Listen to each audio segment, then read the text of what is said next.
The first impression that comes to our mind about any college: tall buildings, big classrooms, large lobby areas, thick books, IT labs, assignments, class tests, and projects. Nothing besides that. Every hour, minute, second spent here help us carving and shaping our persona, cultivating innovative mindsets for the challenging world. Learning is a lifelong process. Sharing knowledge, inculcating values of life, spark the innovative horizons of mind. Fun and frolic is the nature of every nook and corner here. A daily dose of thrill we are sure to get here.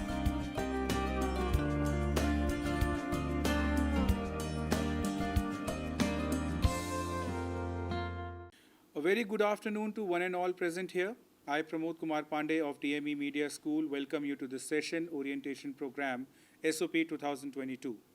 The SOP 2022 is being organized for the 2020 batch 5th semester, marking the commencement of their third year in DME Media School. Before we move ahead, I would like to take a moment and introduce Delhi Metropolitan Education to our audience. Delhi Metropolitan Education, DME, is an A-grade premier educational institute affiliated to Guru Gobind Singh Indraprastha University, New Delhi, and approved by the Bar Council of India. DME Media School is one of the most promising media institutes in the country. It offers BA in Journalism and Mass Communication. It is recognized as a school focused on the growth of its faculty and students through academic and co-curricular activities. Major flagship events and initiatives of the school include BG Varghese Lecture Series, Peer-to-Peer FDP, International Film Festival SIFI, International Conference ICANN, and Vritika, a convention of media students. And newly added to the list is VIS, that is Vibrant India Series. It gives me immense pleasure to tell you that we have with us today Professor Piyashi Dutta ma'am, Piyashi Dutta ma'am with us, who is a seasoned media academician having years of experience in research. I would like to introduce to you Dr. Piyashi Dutta. Dr. Piyashi Dutta is a media educator and sociologist who hails from Shillong, Meghalaya, currently working as Assistant Professor, Amity School of Communication, Amity University, Noida. She holds a PhD in Sociology from Tezpur University, Assam, thesis titled Matrilineal and Folk Media, a Study of the Khasis of Meghalaya. Her research interests include gender studies, sociology of Northeast India, folk media, tribal studies, health communication, and digital humanities. She has co-edited a book titled Indigeneity, Citizenship and the State, Perspectives from India's Northeast, Akar Publications, New Delhi. Her research is published extensively in journals of national and international repute. She also works as a research consultant, having completed projects with Commonwealth Human Rights Initiative, that is CHRI. Dr. Dutta is a co-founder of Ethnography, a platform that engages with the discourse on Northeast. She is a regular contributor to the New Leam and runs campaigns on gender sensitization. She is currently working on big data and gender, among other research engagements. Her research on the unique folk practices of Kontgong village in Meghalaya is credited for being the only available academic documentation of whistling tradition among matrilineal society that is now awaiting the UNESCO World Heritage Tag. So with that, I would like to invite Professor Dr. Amrish Saxena, sir, and Professor Piyashi Dutta. So I would also request HOD DME Media School, Professor Susmita Bala ma'am, to formally welcome our guest for the day.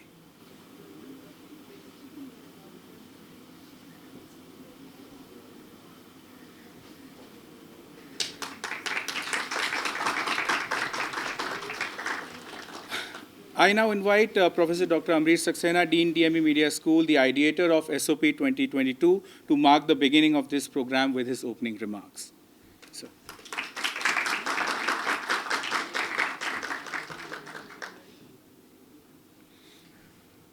Thank you, Pramod. So today is the third day, in fact, of this session orientation program that we started on Monday. And everything is known to everybody. We started this completely new kind of concept of orientation in the third year also, in the second year also, during the period of pandemic, because that was the period wherein more engagement was required. Normally, the practice in any educational institution is to have an orientation program right in the beginning of a new batch, the fresh batch, when it joins the institution. But for whatever reasons we started it, now this has become a practice which is really enriching, in the sense that whichever papers are taught in any year, whether it's a second year and the third year, second year is starting a bit late this time due to derailment of academic sessions.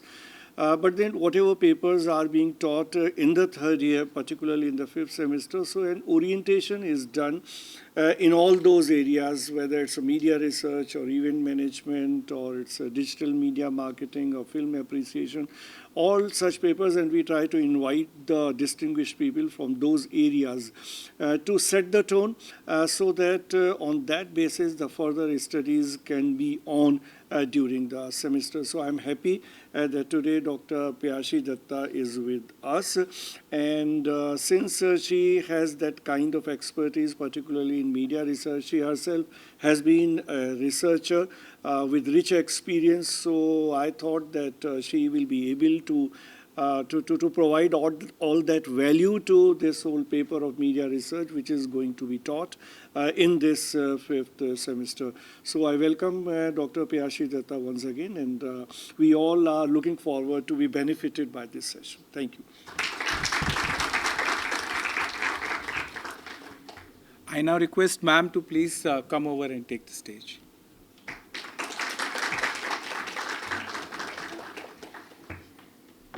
Firstly, a very good afternoon, my dear students, and I'm so glad that you're here, and ones who are also online, very good afternoon to you. And firstly, I would like to thank Professor Amity Saxena, Dean, DME Media School, and Dr. Sushmita Bala, Professor and Head, DME Media School, and Mr. Pramod, who have extended their invitation to me, and I'm so glad and humbled to be here to attend and address all of you on SOP 2020, and on the topic of course, a dreaded topic for everybody, that's media research. And so before we move on, right, the topic is already open to you, that we'll discuss research. But my objective is not to scare you, right? So my objective is just to get you comfortable with the idea of research, and to get you into a tone where you embrace the idea of research, right? And maybe become a little more inquisitive. Yours as a generation that is inquisitive, but in the context of research, maybe your mind can get a little tickling, and then you're ready to explore. So that is my agenda for today. And before I ask you what is research, right, let me just put a disclaimer that when we're using the word research, don't think that we're only talking about an academic space, right? Like if you hear our designations, everybody's saying doctor this and doctor that. Yes, that academic space is there. But when you look at the term research, right, it is there with all of us at all points in time. Let's say you want to travel somewhere, right? Next holiday destination happens, and Google is your best friend, isn't it? What do you search on Google? Hill stations, let's say, or beaches, right? And you have 10 options. Then what do? Okay, you're reviewing them, then shortlist, then compare, and then finalize. That's it. Research has happened. And you've arrived at your decision that I want to go to so-and-so place, right? So that is the exact thing that we are talking about. But when we bring it to the academic front, we will just have to deal with the technicalities of it. But that is exactly what you are actually going to do. But keeping in mind the technicalities that are involved in the context of research. Yeah? So then I want to ask you, what is research according to you? In-depth study of something or a particular topic. Okay, in-depth study of something. Then? All right, finding solutions, that's good. Then? Anything that comes to your mind, you can tell me.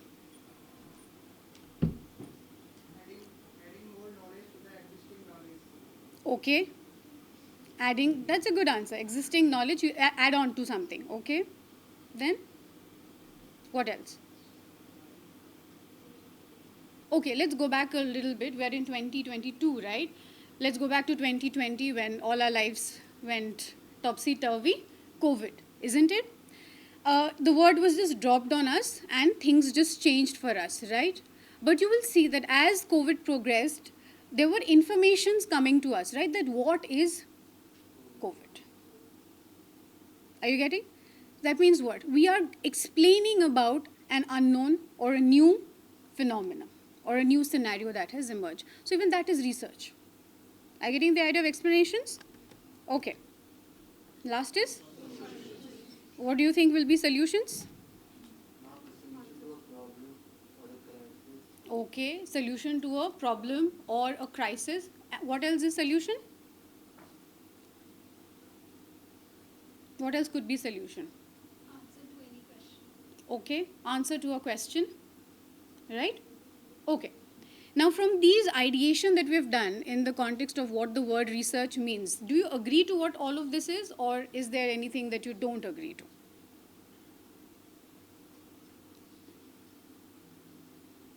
Are these words okay to connect with the word research? Yes? Okay. Then let's get into the technicalities of it. Like I said, that what you do in terms of searching of information, etc., is already research. But because we are talking from the academic perspective, and I think you may have to do a research project or a dissertation format, so we'll engage a little bit with the technicalities or the academic space, right?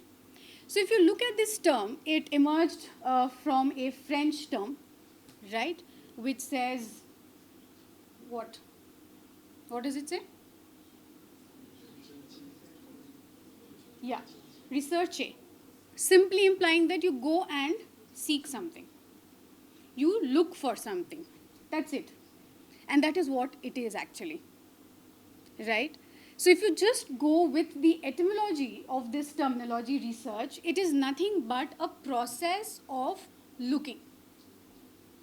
Okay? You can look for something as very simple as where you want to travel and what is your preferred destination, to a very complicated answer of does cartoon viewing have impact on children's behavior? The spectrum is like that. Or from the apple falling down, leading to the concept of gravity, right? Or to a very simple answer of where should I work and which are the companies that can give me a job. Getting the idea? So this entire spectrum is research. That's why it simply says looking for something. Yeah? The context will change, of course, based on our requirement. If it's a personal search, then the context is different. If it's for a work, professional project, then the context is different. But the engagement and the process is the same. Yeah? Can one of you read the definition? One definition that's there? What we just discussed, it is put down in a very simple manner that we are looking at collection of data, and everything is data these days, isn't it? But that data is of no meaning if you're not able to process it. So that becomes information, right? And then once you're able to correlate all that information, turn it into a meaningful, understandable content, that becomes knowledge. Yeah? Otherwise, if you're not able to do that, then everything is data. Then it's of no use, right? Let's say somebody just brings us a set of codes, let's say, right? For us, it'll become gibberish because we're not from that domain. So we're not able to process that information and we are not able to add on to anything new. So for us, that remains as data. So when we're looking at the process of research, and if you go by these definitions, you will see that we're talking about filtration of data. You create the information about a problem or a thing that you're looking for and turn it into something meaningful. That is when that information turns into knowledge that is worthy of putting it out. Make sense? Yes or no? Yes. All right. Then if you look at the second definition, just adds on to what we are discussing, that it is an analysis of information. Right? Because when you engage in the process of research, right, you will notice that there are plenty of things that come to you. Even if you want to buy, let's say, a new pair of denims, right, there are so many kinds. Whether you talk about the color, you're talking about the fit, and so many other things, and you have to arrive at one denim that you want to pick, like that. Okay? That there is so much of information, a critical analysis is required. So a critical analysis of information, right, which enables you to better understand a situation or a topic or a problem at hand, is the process of research. Yeah? So therefore, like I said, that in the context of academics, right, it is systematic. There are technicalities. So if you want to put a summary into the idea of research, it is simply a systematic investigation about a problem or a phenomena that you want to understand. Clear? And of course, it will engage you with the process of data gathering, collection, filtration, analysis. So it is a step-by-step process. But it is a systematic process. Now that is something you will have to keep in mind, that it is not an arbitrary process. Like I felt like there is a topic or there is a problem and I felt like that this could be the answer. That will not work. Clear? So you will have to follow the systematic processes, the steps in research to arrive at a meaningful answer or to arrive at a meaningful solution, explanation, whatever is it that you're trying to do. Okay, so it's not an arbitrary process. It's not a process that I and you feel could be an answer or could be a solution, right? So if you go back to the COVID example, for instance, imagine just random answers coming out that COVID may be a disease, COVID may be a virus. Do you think any one of us will be living in peace? No. With something that has created a disaster in the world, and if there are no logical explanations and answers, and scientists are just telling you that maybe, will it work? No. So before they come out with an explanation, they have gone through their entire plethora of research to be sure whether they're calling it a pandemic, they're calling it an epidemic, whether it is a virus, right? Whether it will spread, whether it will not spread, all of that is scientifically proven before they give you and me the information. That's the idea. It's scientific, it's systematic before you arrive or draw a certain conclusion. Okay? So when you look at the domain of social sciences, where we all are located, right, the process is the same. Whether you work in the domain of sciences or whether in the social sciences, this basic philosophy stands the same. Right? For you and me, we may go to different people, do our data collection through interviews, and for people from the sciences, they may sit in their labs and mix chemicals or, do these things, but the philosophy for them and for us does not change. They cannot suddenly say 2 + 2 is 4 without giving a logic, and we cannot say that, media affects children just because you and I felt. Either way, we have to verify. Are you getting the idea? So when you look at this space of research, you have to understand any domain works on the same philosophy. The research philosophy is that it is a scientific, systematic process. Are we in sync till here? Yeah? Okay. What can you read? What does it say? And?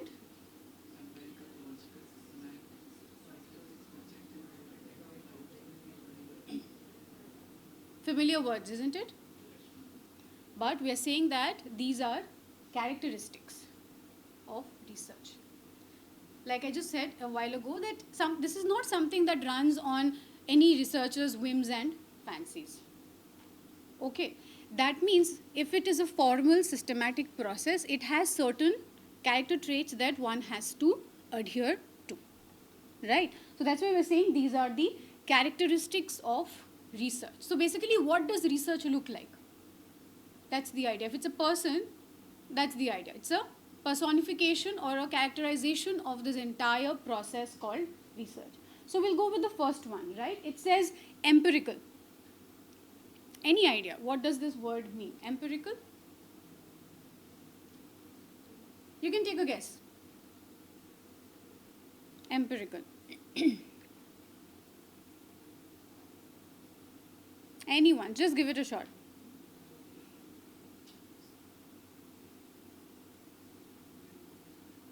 Try.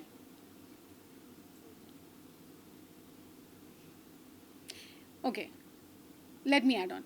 So if you're looking at the word empirical, it simply implies that you will have to provide first-hand data, primary data, right? See, information about any issue or any topic is always there. That is called secondary data, secondary information. That can be your background, okay? But when you are undertaking a project where you are trying to answer a certain question or an issue that you are wanting to look into, you will have to create your own primary data. That's why we're saying empirical. Right? Let me give you an example. Has anyone seen black swans? What color are swans? White. And why are there no black swans? Everybody said white. I think the ma'am will also say white. But you all tell me, why are we saying white and why are we saying that there are no black swans?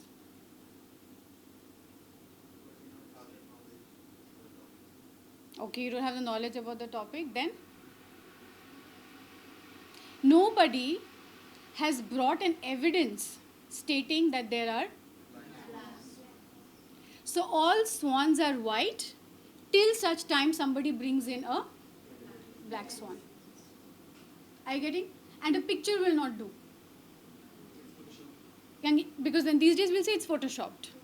All you need is a white swan, splash some black color and it's done. So if somebody says that there is a black swan, they will have to bring us a footage. They will have to give us how they have emerged, right? All the entire details to convince us that there can be black swans. But till such time there is white swans. Are you getting the idea of empirical now? Yes, you will have to bring in primary data to bring or to corroborate the argument that you are trying to make. Okay? Because why should I trust you? Or why should you trust me just because I am saying that, this is this, because I am saying it. Who am I? Why will you trust me? Just because I'm older to you does not give me an authority that you should trust me on a topic, right? So unless you cannot verify, unless you cannot bring in primary data, your research does not hold ground. Getting the idea of empirical now? Yes, so you can remember this example, that there are no black swans till proven. So there are only white swans. But we're waiting, maybe someday. Okay? The next is logical. This should be easy. What do you think is logical?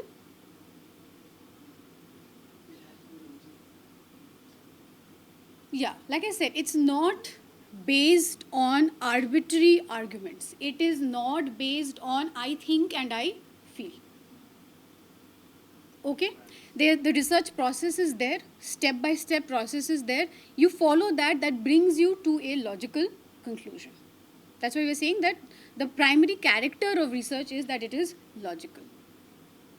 Okay? Now you may think that how does it apply in social sciences? Because it's not like the sciences, right, where you have formulas and all of that and theorems and all of that. But in the context of social sciences also, you have your theories, you have your methods and tools which are scientifically proven methods. You use them, so you automatically arrive at a logical space for whatever you are trying to bring forth. Clear? Then it's saying reliable and verifiable. Yeah, systematic, of course, we'll get there. Reliable and verifiable.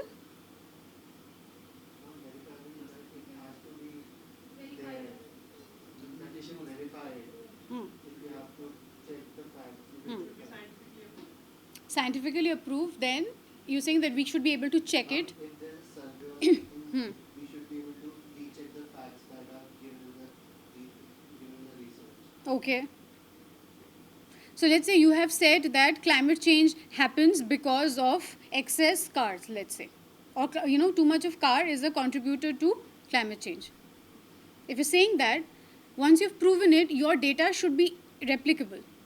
we should be able to use the same method that you have used and come at a similar conclusion.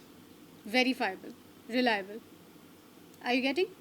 When we're saying reliable, again, you have to go through your processes, right? You have to make use of the theories, you'll have to make use of the literature that is available, and you'll have to go to the right sources to get your data, all of which can be verified even 10 years down the line after you've done the work. Okay, like for instance, some of us who have done PhD, for instance, right? If you go back and go through our PhD, and if you want to contact somebody and check that, okay, if they have spoken to them on these matters, you should be able to connect, even though my PhD must be 5 years old. That means what? You have tapped into the right people, right sample, right group of people who you need to for your research. So that is the idea of reliable. Like he was mentioning, that if there is a survey and you have said that you have done a survey on these people, the results also should be able to verify itself. Clear? So in that sense, it's very mathematical.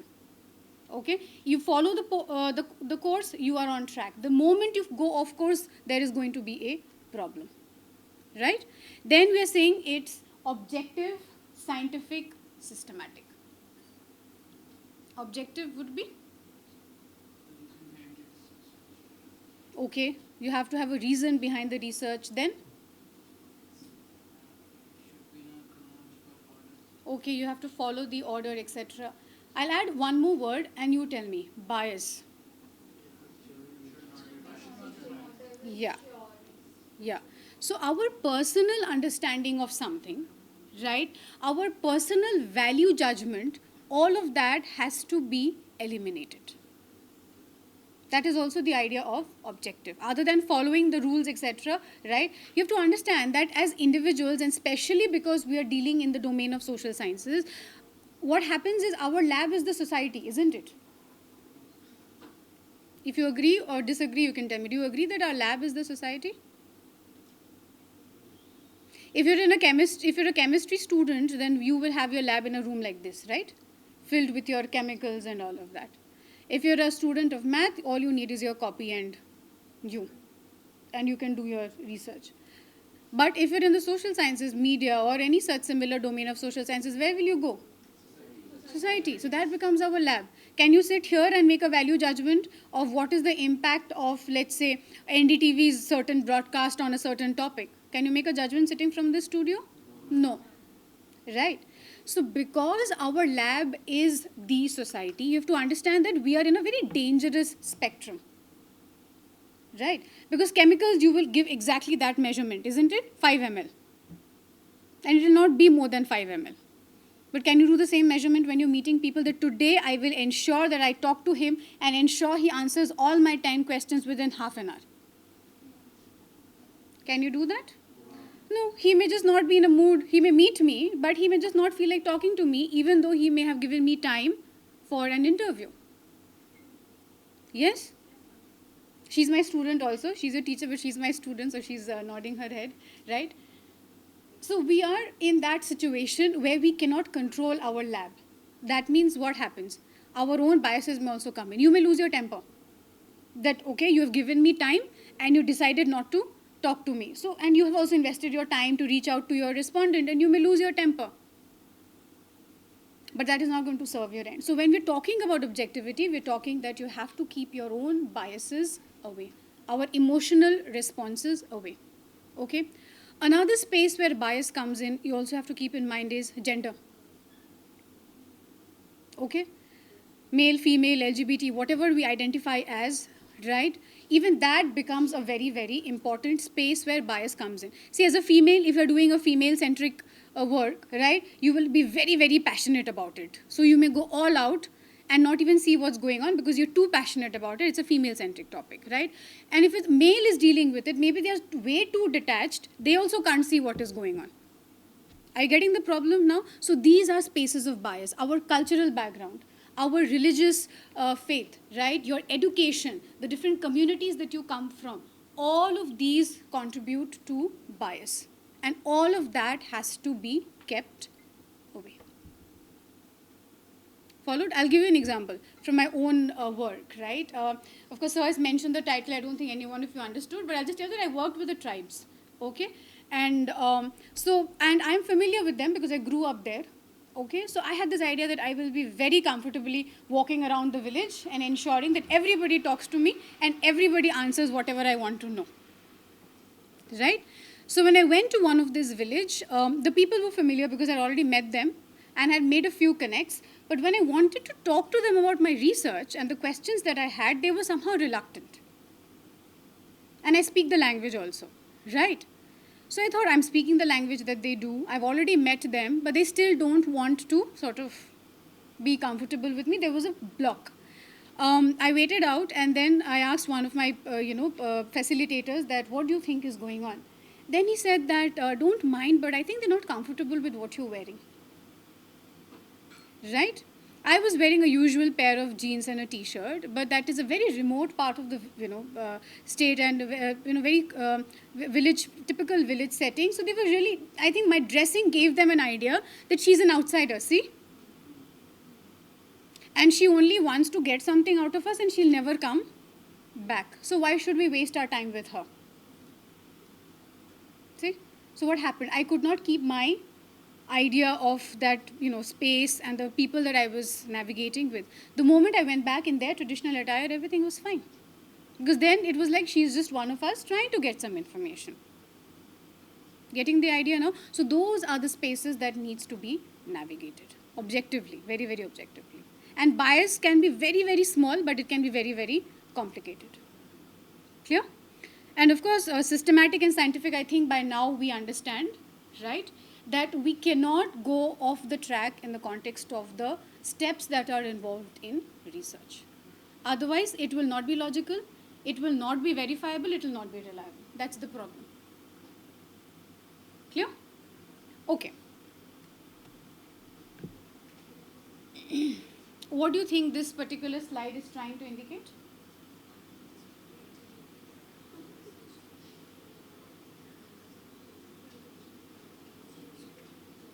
What do you think it's indicating? Okay. What else? Why do you want to? Yeah, like she said, he mentioned need. Why do you want to do research? Purpose. Correct. Okay. So there are these three purposes that you can categorize into. What are they saying? Exploratory, then? And? So if you're saying exploratory, just break the word for me. What does it mean? Simple. It's very straight up. There's nothing complicated in this.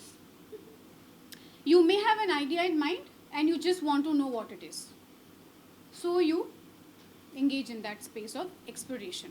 Now, you may argue that research is about exploration, then it is a generic purpose. Yes. Research is about exploring. So exploratory is a generic purpose, but what happens is it helps you to understand what exactly do you want to do. So in the context of exploration, you may not necessarily want to look for answers, look for solutions and all of that. You may just want to understand what is going on.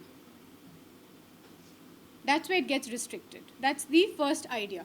Exploration or exploratory. So if you read the last sentence, it says that it is not bound to provide conclusive answer. Followed. There is no rule in the context of an exploratory research that you have to provide a conclusive answer or something like that. All right? Let's say, for instance, that I'm just giving a hypothetical situation. Let's say that suddenly there is a complete ban on social media in India. Shocking, huh? Very shocking. Okay. So hypothetically, let's imagine that there is a complete social media ban on in India, right? So in the context of exploratory, you may just want to understand why the ban happened. Not necessarily, say that whether it's going to create a problem, not create a problem. You may not want to deal into that space because a phenomena has occurred and you just want to understand what the phenomena is. That is an example of exploratory research. Clear? Okay. And I'll give a very simple example. Let's say that there is, two people are in a relationship. The friends don't know. They just want to find out who are they in relationship with. exploratory. Okay?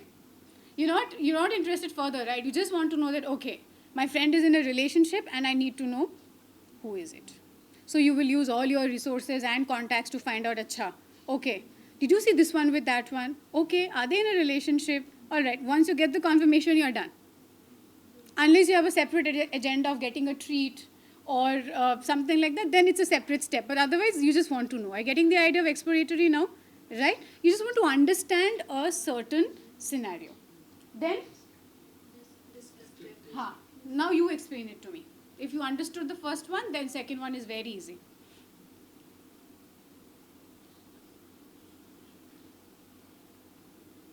See, I've also highlighted something. Cause. How and what is your cause? Okay? Key, how did they get into a relationship? Right? Or, in the context of social media example, right? What led to the ban? Okay? That if there's a ban, what led to it? Whether it's the government or did some, antisocial activities happen, or if there is a threat, national security, so many other things, okay? Or there is a complete ban on freedom of speech and expression. What led to the ban on social media? So you want to describe and understand the cause of something.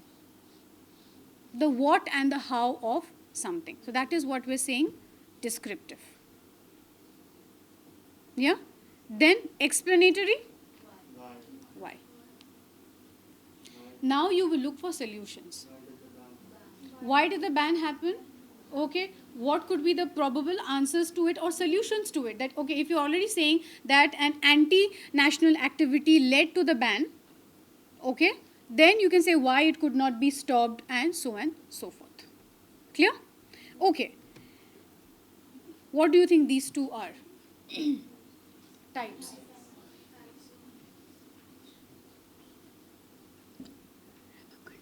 Stay close to the mic. Okay.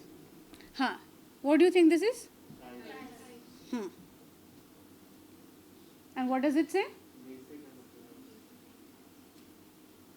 What is your thought? Basic and applied. Types of issues. Okay. If it's a new problem, it's basic. And if it's coming from a long period, it would be a problem. Okay. Agree or disagree with what she's saying? In the form of informal and formal. What could you think in terms of formal and informal? Basic would be informal and applied would be formal. No. Everything is formal. Like I said, if we are doing something just on our whims and fancies, it's of no use. So anyway, we'll not count it as research.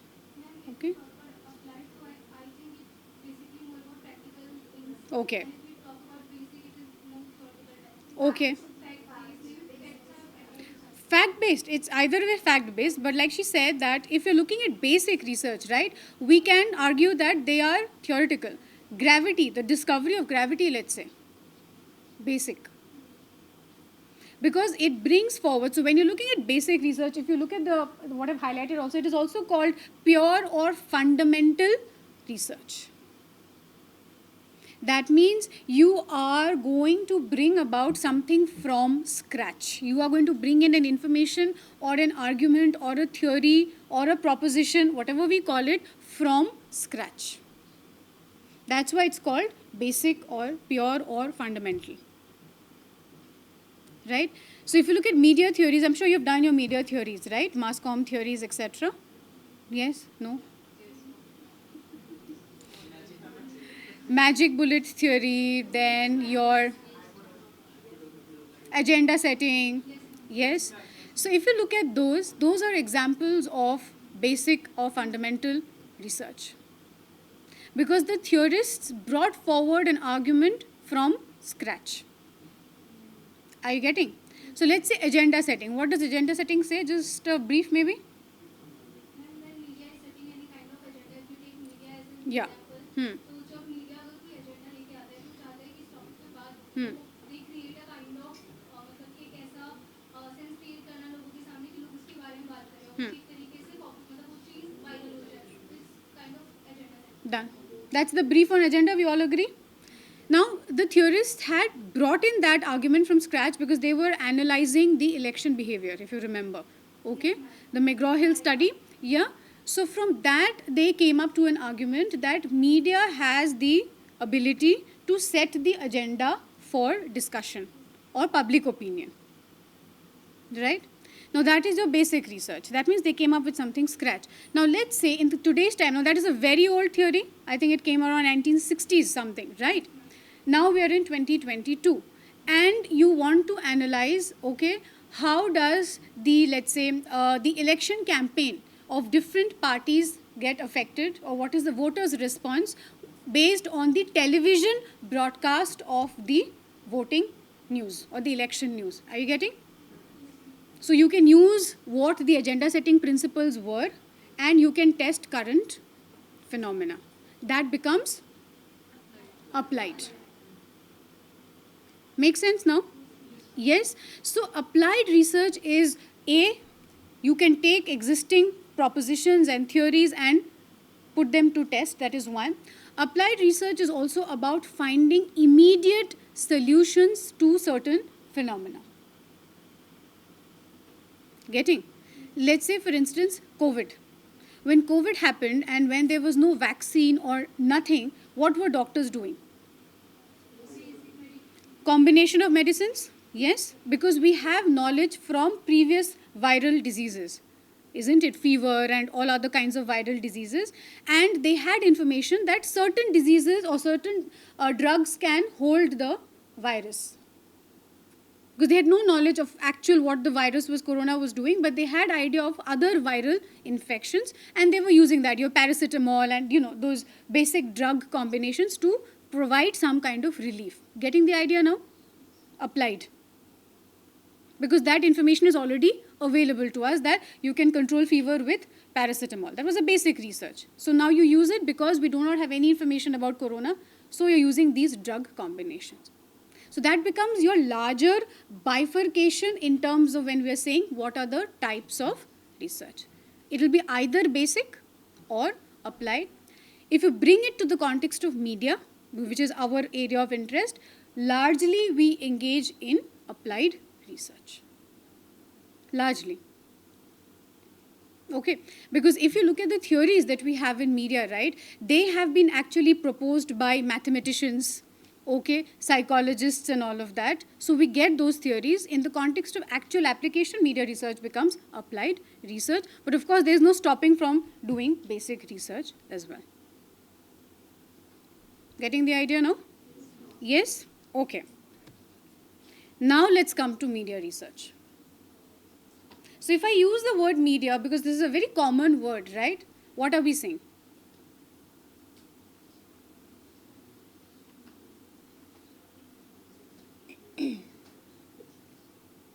It's basically the medium of communication, right? So when we are using the word media research, right, don't restrict your thought process thinking that you only have to do research about, you know, film or television, newspaper, radio. No. Any medium of communication on which you can, you know, think about will become part of media research. That's why I've just listed a few for you, right? But this is not an exhaustive list. You can put your books, you can put lyrics, so many other things in this list as well. Okay, let's say, you know, you want to do an analysis only of lyrics of Bollywood songs of the 90s and see what kind of gender tones do they have. That becomes your media research. Or you want to take films, for instance. Okay, and you take Karan Johar films, let's say, for a certain period of time, and you want to do an analysis of the kind of projection that they do on Indian culture. See? So when you're looking at this word media, you'll have to see that we are looking at the entire ambit of the mediums that we use for communication. Okay, so the technical part is involved. You can look at the technicalities of things. You can look at the economic part of things as well. Ownership, let's say. Who owns the media? And based on that ownership, what is the kind of content that a certain media organization produces and the kind of impact that it has. So the economy can become your part of research. And then, of course, the content, the final output. So if you break down the word media, therefore, you can break it down in all of these spaces. Clear? The technological developments that influences media, the kind of content that is created, circulated, used via the media, and of course the economy part of it as well. Clear? See, if you look at the current scenario, a lot of people say that, this channel is biased towards this group, that channel is biased towards this group, and this entire debate is always there, right? You can simply go back and see who are the owners. So you do an analysis of the ownership, media ownership pattern, and you can arrive at an idea as to why certain media houses speak in a certain space, why others speak in a certain space. Like that. Getting? So when you look at this idea of media research, right, we are looking at a space where we want to understand the kind of social, psychological impact that media has. Okay? Because I think a while ago we all agreed that our lab is the society. So when you look at the word media, or if you look at the existence of media, it is not an isolated entity.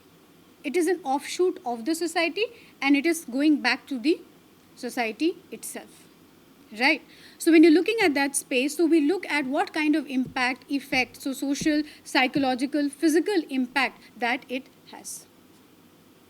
Clear? So media research implies that in a very, concise manner. Okay? Now, what do you think I'm trying to indicate here? Correct. Why do you need to engage in media research? What does the first point say? You tell me. What is your thought?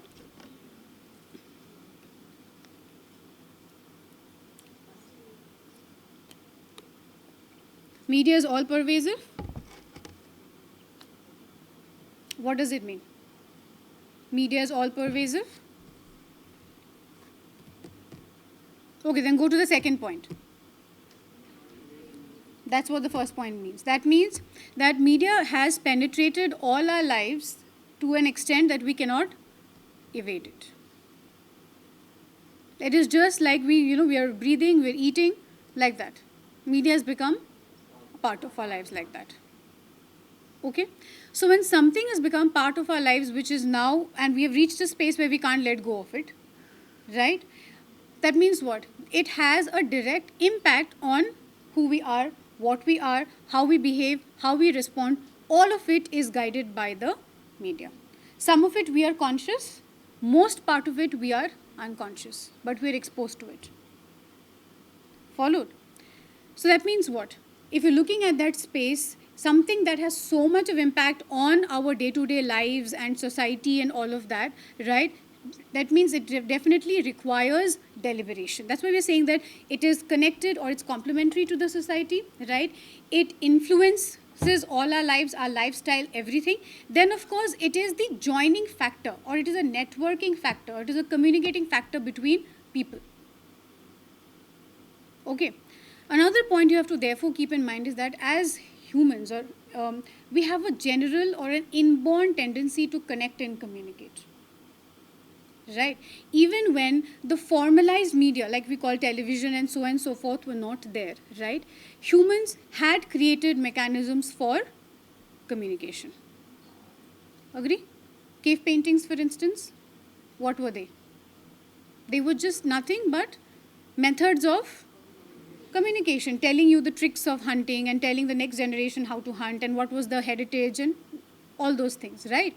So therefore, you have to understand that it is an intrinsic part, and when you analyze and examine the media, right, you will be able to understand perceptions, people's opinion, worldview, all of that becomes clear. That's why media research is absolutely imperative. It's a necessity in that sense. Clear? Areas of media research. So you can broadly classify them or break it down to pinpoint that what are the areas in which you can do media research.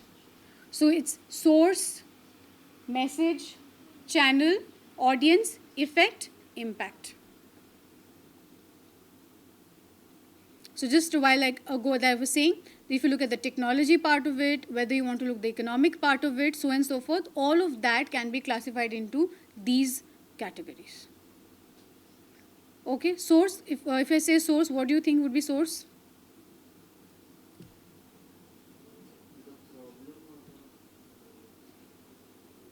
Everything is a problem. In the context of research, you define everything as a problem, right? So if you're saying source, then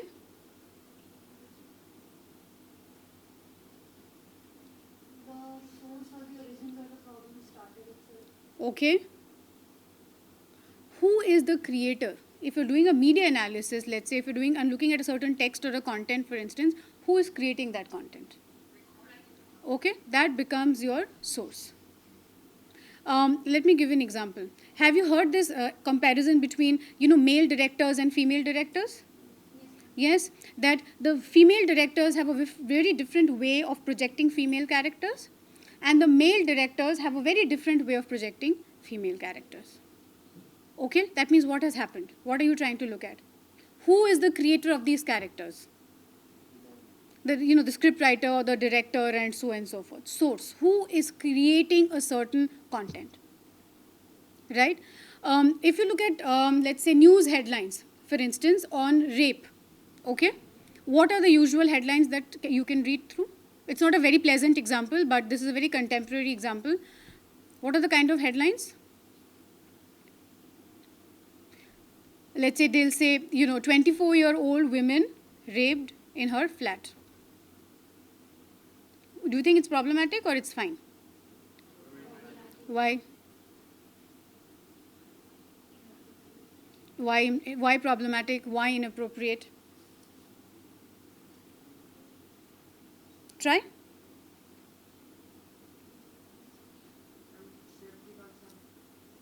No, but they've not given a name. They're saying that 24-year-old women raped in her flat.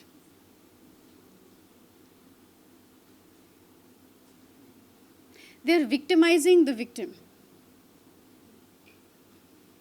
As if it's the woman's fault that she got raped in her flat. That's what the headline is saying. It should be the other way around. Because who is the perpetrator? Who has done it, right? Whether if it's a gang or if it's one person, whatever it is. It should be the other way around. 24-year-old man rapes in broad daylight or whatever it is. The women should not even come into the picture. We have to see who's the writer of that headline. See? That's where the entire game changes. Source. Are you getting? So when you look at the impact of that kind of a story, right? For then, we are not saying that, that rape is a problem or that men should not do it, whoever is done it. We are not saying everybody is doing it, but whoever is doing it is a problem. But because we've written a headline that women is raped, we are putting the blame on the women. And because people are reading that information, so over and over again, the responsibility of keeping ourselves protected is on the women, whereas the men who are doing it, they go scot-free because the society cannot understand where the problem is, because the media is not saying it in those many words. Are you getting the difference? Yes?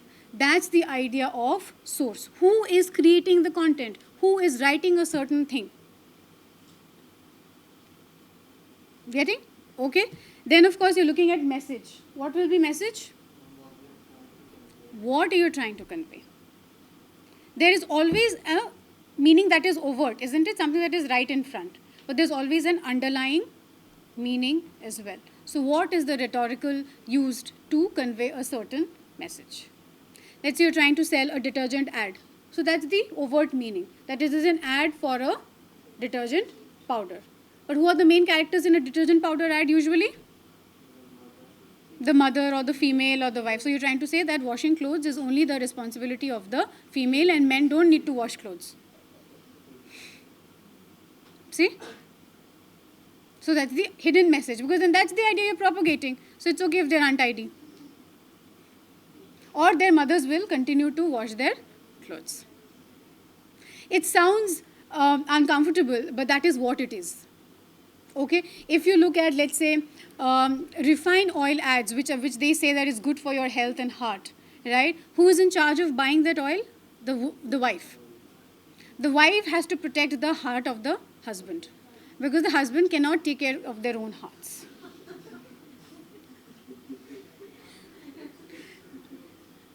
See?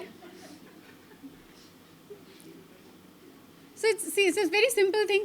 If you look at it from a very lay person's perspective, you'll think it's a normal refined oil ad, isn't it? क्या दिक्कत है? Oil ही तो बेच रहे हैं, right? But oil नहीं बेच रहे हैं सिर्फ. दिल कौन बचाएगा उस पे debate है of course. But what you're doing is you are selling a concept to the society. See? If you look at the recent debate on Ranbir Kapoor's photographs, I'm sure you have seen. Ranbir Singh, yes, sorry. Ranbir Singh's photograph, right? Suddenly they're saying that it outrages the modesty of the women and so many other things. But in India, you don't need Ranbir Singh's picture to outrage the modesty of women. There are anyway so many things going around which is outraging everything. True? But if you see, the entire debate has shifted into this entire, it's become a national issue suddenly. Yeah. Johnny Depp and Amber Heard when The divorce hearing, yeah. the fake allegation, Yeah. she wrote through those allegations and Yeah. his entire career was destroyed Yes. without the hearing. Yes, because we get into public judgment and all of that, right? Are you getting the idea now? What we talk about message analysis, that something is obviously implied, direct message, but when we're talking about media research, we want to understand what is the unsaid and which has a larger impact. Okay? Say, cartoon viewing is very, very dangerous for children of a certain age, right? You may think that, oh, they're just watching Shin-Chan. But they're not watching Shin-Chan. They are imbibing the behavior of those characters. That is where the larger message is. Getting the idea of message analysis now? Okay. Channel? Okay, whether it's a newspaper, whether it's your radio, television, or a pamphlet, whatever it is. Because that also plays a role. Because see, if you're looking at television, for instance, as a channel, it is targeting whom? It is targeting one section of the society. Yes? If you're looking at radio, radio is targeting a very different section of society because you don't need to have a electric connection, you do not need to have a TV and so many other things. So radio is it's a medium that is more penetrative in nature. So their target changes. So in that sense, you can understand where the impact is, where things are going. So channel analysis. Audience? Who is the receiver? Your age, your demographic details, all of that gives you a different picture. Okay. Say for instance, if you look at Salman Khan films, right? Force and so many other films. Who do you think is watching them? Of course, I'm sure you also may be watching them. But in general, who do you think is the target? Youngsters, teens, And? teenagers, Action lovers, okay. Salman Khan films are targeted to the lowest of the stratas in the society. Because, see, if you know and look at films, film is characterized to be a medium of escapism. That means when you're watching something for 2.5 hours, especially if you're watching it in a theater or something, you cut yourself away from reality for that period of time. And you start to live that larger than hero image, and his cycle is going there, train is coming here, then he's still emerging safe, okay, and all of that. And so you live that life. So what happens is people from the lower strata, right, they have so much of difficulties that like a film like Masan is not going to entertain them. Are you getting the difference? That for them, Masan is what is going on in their house every day. They are not interested in Masan. They are interested in, a bhai. Yeah, because that gives them the entertainment that they want or the relief that they want, even if it's for 2 hours. So you have to understand who is the receiver. That will give you a different picture and understanding of the kind of things that are going around. So that becomes your idea of audience, right? Then, of course, effect and impact. If you go back to the previous slide where I was saying that media is pervasive, right? You cannot evade media. That means whatever exposure you have, okay, like I said, some are knowingly, some are unknowingly, has an impact. So you do an impact study, you do an effect study. There was certain content was shown or a certain content was consumed, what has been the impact of that? And impact study, for instance, is done in the context of marketing and advertising also, a lot. Because your target is not only just to convey something, but you want them to go to the shop and buy your product, isn't it? Yes. So you have to understand whether the ad or whatever content that you showed, whether it did its business or not.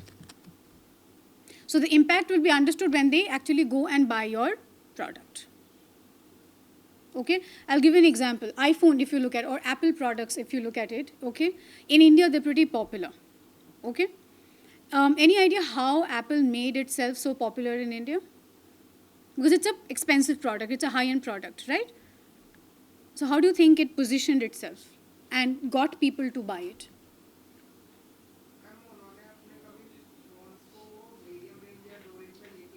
Okay. Status. They never marketed their product saying that it is better than this technology, or it has this, pixel, that safety measure, this and that. They're not saying that. Like he mentioned, the pricing is such, right? And another thing they've done is that you will see if the charger and everything is very exclusive, है ना?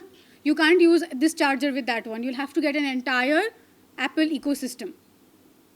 So what have they done? They've created a matter of style, status, class. So the way they've positioned themselves, you do a research, and if the product, sale has gone up, you can understand the impact of their advertisements or the way they've positioned their product. That's the idea when we're talking about impact studies. Okay? Effect, on the other hand, please keep in mind, when we're saying impact and effect, these are different terms, that I know, but you also have to keep in mind that when we're talking about effect, we're talking about psychological, behavioral responses and changes. Okay? So that's a space when we're talking about the effect of, or looking at effect of a certain media content or so and so forth. Okay, there's this film that has come out, Dasvi, where Abhishek Bachchan was there, and it was on this MP who goes to jail and wants to finish his 10th education. Yeah, that was the larger plot. After that film has come out, a lot of reports have come out that I think 10 or 12 inmates from Rajasthan jail, right, they decided to appear for 10th exams, and they've appeared for 10th exams and all of that. Effect. That means they must have got motivated, or they must have connected with the character, and then they took a step. So that's the idea of effect when you're talking in terms of media and so on and so forth. Okay, so very categorically keep the difference between impact and effect in mind. It's not the same thing. All right? Yeah, this is the last part before you all come crashing down on me. Okay? There are many methods, but I have just handpicked a few so that you get an idea, because you're about to start with this. So I've just picked a few so that you get an idea as to what are available, and of course you will know that there are more as you study it on your own. So if you look at content, then there is archival, surveys you're familiar with, right? Then there is, of course, social role analysis. The example of the ads that I gave you, that's an example of social role analysis. Okay? Then there is in-depth interview that you are already aware of. Okay? So content means what? Everything is content. So from the script to lyrics to the headlines, all right, everything you can bring under the idea of content. So keep that space open. Okay? Or let's say social media posts. You're doing an analysis of that. That becomes your content. Okay? Archival. Old documents and data and all of that. You can just do on that also. Let's say everybody is celebrating 75 years of independence. You want to do a research and see, just to look at the newspaper coverage of Indian independence after first year. So 1948, and you can do a research on that. That becomes your archive. Survey. This is easy. I'm sure you must have also filled out some of, market survey, forms, this and that, okay? And survey is usually preferred in the context of market research, advertising, and so forth, because you just need numbers. How many people prefer Zara over Gucci and stuff like that. Okay? Social role analysis, like I said, you take the content and you look at the characters. The portrayal, the role, okay, what is their behavior? So that is your social role analysis. What do they imply? If you look at the Saas Bahu serials, right, it's very funny, you will notice the men are always suited. And the women are always dressed in this heavy jewelry and sari, which personally I may have never worn in my lifetime more than twice or thrice. But for them, they show they're cooking in that, they're fighting in that, okay, sleeping in that, and when they get up, everything is still in order, okay, and the men invariably are in suits. Yes, breakfast table pe se leke, if they're fighting also, beating each other up also, is in suits. Why? They're in the house only, mostly. Okay, and if they have to show a ceremony or something, directly cut to Manyavar attires. Okay, ekdam pura sherwani. There's no concept of in between, like a regular kurta or a regular shirt or a regular garment. There is no space of that. Are you getting the idea? So what is it that you're trying to indicate through these characters? So that's what we say, social role analysis. And if it is a helper in the house, invariably they will call the helper Bai. Okay, and if there is a security guard, invariably the security guard is called Bahadur.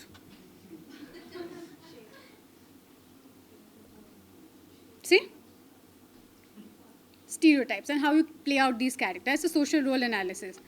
In-depth interview, like I said, this is something you're very familiar with also, is that you directly reach out to the respondent, to the source, and you conduct interviews, you have your set of agenda and questions that you want to get through, and you get your data accordingly. All right?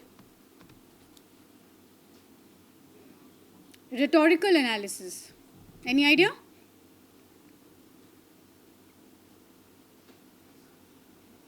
Okay, let me give you a character and then you tell me. How many of you remember Komolika? I don't mean you have watched it, but you know the character in that sense. Yes? Any idea how she was presented? Negative character, but how do you think they portrayed her?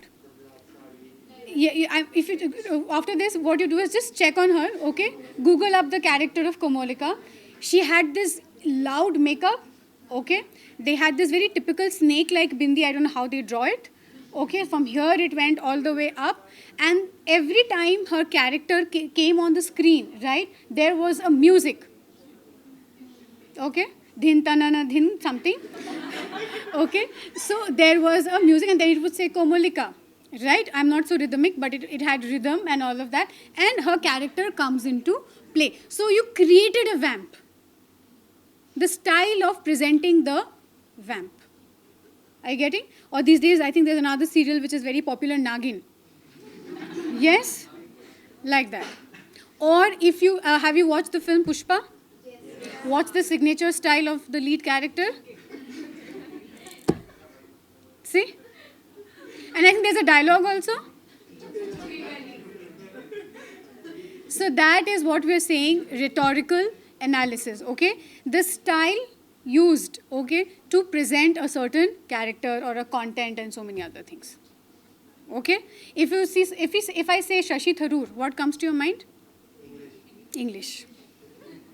Where we need a dictionary. Everyone needs a dictionary. Even his tweet requires a dictionary. So that means what? He has presented himself in a manner that we always connect him to this very even simple things he'll complicate so much with his English and things like that. So that means the way he's presented himself. That is the idea of a rhetoric. So in the context of media, rhetoric is used to present something. Okay? Then of course there is media ethnography. Any idea? See, if you look at ethnography, it is nothing, it's a very traditional space, okay, wherein people's behaviors, cultures, all of that is analyzed. That is ethnography. But when we say media ethnography, we are trying to understand it in the context of media. So let's say you can do an analysis of pop culture, Korean wave, let's say. Okay, that how, or what is called Hallyu, right? A Korean wave is also called Hallyu. So what has Hallyu done to youngsters, let's say? Or what are the new, styling trends that have emerged owing to Korean wave? And you become a participant. So you're not doing a non-participant observation, but you become a part of the group, and then you engage with them to understand the psychology, the behavior, and all of that. So that is the idea of media ethnography. You try to understand cultures, communities, behaviors, but in the context of media. Okay? That's why the new phenomena is also called netnography. So it comes from the word internet and network, right? So because of social media and internet, different groups and communities are created, right? Okay? So that becomes another ready lab for you to conduct research. Social media, basically, how the interactions happen, and this is very, very new and contemporary. Okay, so like I said, I have just given you certain methods just to give you a food for thought, basically, and you can look for more. There are plenty of other ways of also doing media research. All right, and these are just few references. The PPT is with Sir, so in case anybody wants it, Sir will give it to you. Right. So that's it from my end. Any questions? I don't know, but if you have any, you can tell me. Or comments are also welcome. If you did not understand, you can tell me that as well. Ma'am जैसे आपने अभी area of media research में channel का बताया था, तो channel analysis जब हम करते हैं तो उसमें आपने एग्जांपल भी दिया था हमें कि किस तरीके से वुमेन को पोर्ट्रे किया जा रहा है डिटर्जेंट के ऐड में. तो जो ऐसे इश्यूज होते हैं, ऐसे टॉपिक जब हम ऐसे टॉपिक लेते हैं, तो जो इफ़ेक्ट और इम्पैक्ट वाली चीज़ थी, तो हम उसको भी कंसिडर करना चाहिए, क्योंकि हमें पता है कि डिटर्जेंट के ऐड में वो इसलिए लेते हैं क्योंकि उन्हें पता है कि उनका टारगेट ऑडियंस कौन है. रियलिटी में उन्हें पता है कि घर पे काम कौन कर रहा है, तो वो अपने लिए ये बोल सकते हैं कि हम ये इसलिए दिखा रहे हो. ज़्यादातर यही रीज़न ही होता है. तो इस चीज़ को बैलेंस करके, मतलब एज अगर मैं रिसर्च कर रही हूँ, तो मुझे ये चीज़ दोनों पर्सपेक्टिव से दिखाना होगा कि क्या सही और क्या गलत. यहाँ पे मतलब सही गलत मुझे नहीं करना है, वो तो लोगों पे छोड़ना है, बट मुझे रिसर्च करना होगा कि दोनों का पर्सपेक्टिव उसके ऊपर क्या है. तो मतलब मैं वो दोनों पॉइंट्स लूँगी. No. It'll be, your question is absolutely correct. My answer is no, in the sense is that आप किस, like I remember, हम लोग वापस जाएंगे, एक्सप्लोरेटरी, डिस्क्रिप्टिव, एक्सप्लेनेटरी. आप कौन से एंगल से देख रहे हो? Because understand one thing, research का मल्टीपल एंगल्स हो सकता है. ओके, लाइक आई मैंशनड, हम लोग सोशल साइंसेज से हैं. So I can touch the nose this way, I can touch the nose that way, nobody can say it's incorrect. Are you getting? अगर आप marketing के पर्सपेक्टिव से देख रहे हो, तो आप देखोगे कि टारगेट ऑडियंस कौन है और उसी के हिसाब से उसका कैरेक्टराइजेशन कैसा है. गेटिंग? बट अगर आप इफेक्ट स्टडी के नज़रिए से देख रहे हो, तो आप देखोगे कि ऐसा कैरेक्टर का सोसाइटी पे क्या इम्पैक्ट होता है. कि 2022 में भी खड़े होके we are saying that it is the job of the women to wash clothes. अलग हो गया. Then will be to research. आप एक कर सकते हो, ये कर सकती हैं on the same topic. But what is the perspective that you are taking up? What is the angle that you're taking up? Marketing का perspective अलग हो जाएगा, right? But अगर आप social impact देखना चाह रहे हो, उसका perspective अलग हो जाएगा. So the context becomes very, very important. Like I said at the very beginning. Are you getting? क्योंकि दोनों का नज़रिया same है. Like you said, it's important. But in the context of research, what is your eventual target? आप क्या करना चाह रहे हो? Or what have you identified as a problem? So based on the problem, your perspective will change. Getting? Yeah. I'll give you one example. जैसे अगर अभी we have a new president, right? Who's a new president? So a lot of people, so one, they are celebrating her as that she's the second woman president, the first tribal president and all of that. That's one perspective, okay? So you can look at it that. Others are critiquing, saying that she is only going to be a puppet. So even though she is a tribal, and will she be able to do something and say something for tribal welfare and so many other things? See? Same incident, same phenomena, but yes, the arguments are coming from two different ways. Okay, then because she's a tribal, but उनकी जो ceremony हुई थी, that was a very typical Hindu ceremony. So a lot of people are questioning कि अगर ये tribal है, उनका Hindu ceremony करवा दिया, so her whole idea or an identity as a tribal becomes questioned. See? So एक presidential election, उसका नतीजा, but if you look at the way we are looking at it, is very, very different. So that perspective and the context you always have to keep in mind in research. Otherwise, तो आप एकदम, you'll be spread out everywhere. You will not be able to find one focal point. That's the idea. Yeah? Okay. Identification will come through their own observation. जैसे you have your own interests, सबके अपने interest हैं, right? उसी में आप problems identify करो. Because अगर आप आपके इंटरेस्ट एरिया से बाहर चले जाओगे, आप you will lose track as it is, right? Let's say somebody is interested in fashion and lifestyle, आप उस पर देख सकते हो. कोई अगर फिल्म्स एंड सिनेमा उस पर इंटरेस्टेड है, कोई फोटोग्राफी पे है, कोई न्यूज़ एंड पॉलिटिक्स में इंटरेस्टेड है. If those are your interest area, उस पर आप ऑब्जर्व करो क्या हो रहा है एंड उस पर आप प्रॉब्लम्स आइडेंटिफाई करो. Okay, let's say, some of you are interested in Instagram and what is happening in Instagram, for instance, right? And most of you, I'm sure, must be on Instagram. So you can, look at what has the trend in Reels. Let's say Reels is a new thing in Instagram, right? So what has Reels done to the content in Instagram? Like that. So whatever is your interest area, usi pe aap problems dhondo. That will become easier. And when we say problem, right, it's not a negative word. When we say problem in research, whatever we are trying to question, we address it as a problem, but problem does not mean कि हर बार बुरी चीज़ ढूंढनी होती है. It's a phenomena that you can identify. Thank you.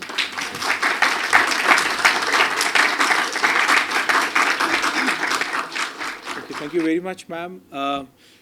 With this, we came to know a lot about research, the various types of research, various methods, and all the examples that have been given by ma'am will definitely help you in your research projects that you will be taking up in identifying the research problems and finalizing your research topics.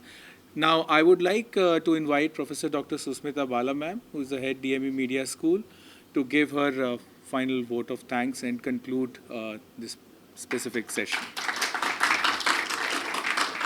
Thank you ma'am. Basically जब हम media research की बात करते हैं और जो आज तुम लोगों के संग मैम ने एक्सपीरियंस किया, so media research is very vast area. Not only कि आपको जो कहा गया कि आप कैसे करेंगे, क्या करेंगे, डिफरेंट आपको चीज़ें बताई गई. So it's experience around media trends क्या हैं, what is media trends, what is market. जो अभी मैम ने लास्ट में आपको बताया कि आप जब टॉपिक डिसाइड करेंगे तो क्रिस्प होना चाहिए. क्रिस्प टॉपिक होगा तो आप उसके अराउंड होंगे और उसमें काम करना तभी आसान होगा. जब आप छोटी सी चीज़ को लेके उसके अराउंड काम करते हैं तो आप ज़्यादा अच्छा काम कर सकते हैं. जैसे ही आप टॉपिक को थोड़ा सा बड़ा करेंगे वो आपके लिए कंफ्यूजिंग हो जाता है. सो टॉपिक बहुत क्रिस्प होना चाहिए. आपने पूरा सेशन अटेंड किया, मैंने नहीं अटेंड किया, मुझे नहीं पता, लेकिन जो एक्सपीरियंस मैम का था उसके अकॉर्डिंग जो मैम ने आपसे शेयर किया, दैट वाज वेरी नाइस. जिस स्टार्टिंग में मैंने काफ़ी देर सुना and step by step as ma'am told, तुम्हें उसके स्टेप्स पता चले. व्हाट इज़ मीडिया रिसर्च, वो तुम्हारे को एक्सपीरियंस हुआ. And basically media research is around the experience. जो भी हम एक्सपीरियंस कर रहे हैं वो सारा मीडिया रिसर्च है, बट हमें उसको सर्च करना है, रिसर्च करना है, पॉइंट्स उसके देखने हैं कि हमें क्या लेना है एंड क्या नहीं लेना है. मैम ने आपको बताया कि आपके लिए प्राइमरी डेटा क्या है, सेकेंडरी डेटा क्या है, how to choose primary data, how to collect data, how to analyse all these things, how to survey. अभी आप लोगों में से शायद कुछ स्टूडेंट्स ने रिक्शा पुलर में काम किया हो, मुझे नहीं पता. वहाँ अगर काम किया होगा तो आपको पता होगा सर्वे जब आपने किया था तो उसमें सर्वे में आपने किस तरह से कलेक्शन किया था. सो मीडिया रिसर्च में आपको डिसाइड करना पड़ेगा कि मैथडोलॉजी हमने क्या लेनी है, प्रोसेसिंग हमें कैसे करनी है. This is not only theoretical subject, this is practical. Practically जब आप स्ट्रांग होंगे तभी आप मीडिया रिसर्च में प्रॉपरली वर्क कर पाएंगे. और जैसे मैंने अभी, मेरे पास कुछ स्टूडेंट मॉर्निंग में आए थे, मैंने उनको ये सजेस्ट किया कि जो मीडिया रिसर्च में आप अभी काम कर रहे हैं वो आप उसको थोड़ा सा और फाइनलाइज करके आप फाइनल ईयर में जब 6 सेमेस्टर में जाएंगे तो आप उसको रख सकते हैं फॉर आपके फाइनल प्रोजेक्ट. तो ये आपके लिए दोनों ऑप्शन होते हैं. Basically you are going for film, you are going for film, जैसे मैम ने बोला फैशन और any topic around the topic. सिर्फ आपको वही रहना है. अगर उससे ज़्यादा आप बढ़ेंगे तो आप कंफ्यूज होंगे और आपका डेटा वेरी करेगा. डेटा कभी भी वेरी नहीं करता, आपका क्रिस्प होना चाहिए एंड उसमें आप उसमें कहीं नहीं होते हैं। मीडिया रिसर्च में जो आपका सर्वे आ रहा है, जो रिजल्ट आ रहा है, दैट इज़ फाइनल कंक्लूज़न। आपने क्या इमेजिनेशन में आपके क्या आया, आपने क्या सोचा, वो नहीं होता। तो फाइनली जो अल्टीमेटली आपका जो रिज़ल्ट आता है वो अकॉर्डिंग टू योर डेटा आता है।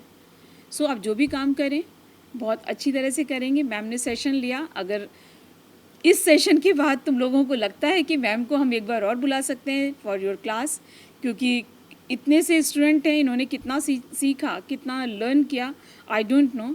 कुछ लोगों को मैंने देखा कि पॉइंट्स बना रहे थे, दैट्स गुड, क्योंकि हमेशा आपके पास मेरा कहना हमेशा यही होता है कि आपके पास पेन और नोट पैड होना चाहिए। आपको कोई भी इंस्ट्रक्शन दे रहा है तो आपके पास नोटेड होना चाहिए, क्योंकि आप मेमोरी में इसमें कितना फीड कर पाएंगे, नहीं हो सकता।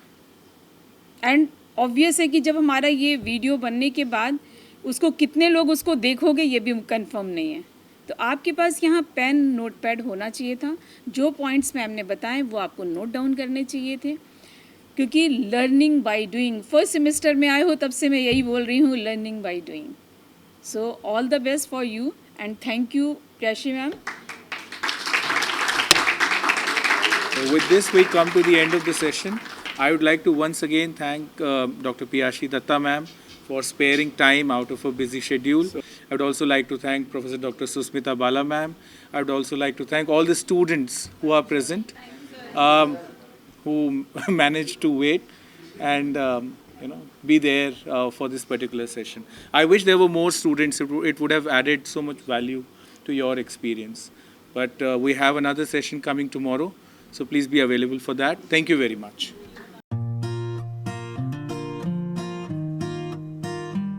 The first impression that comes to our mind about any college: tall buildings, big classrooms, large lobby areas, thick books, IT labs, assignments, class tests, and projects. Nothing besides that. Every hour, minute, second spent here help us carving and shaping our persona, cultivating innovative mindsets for the challenging world.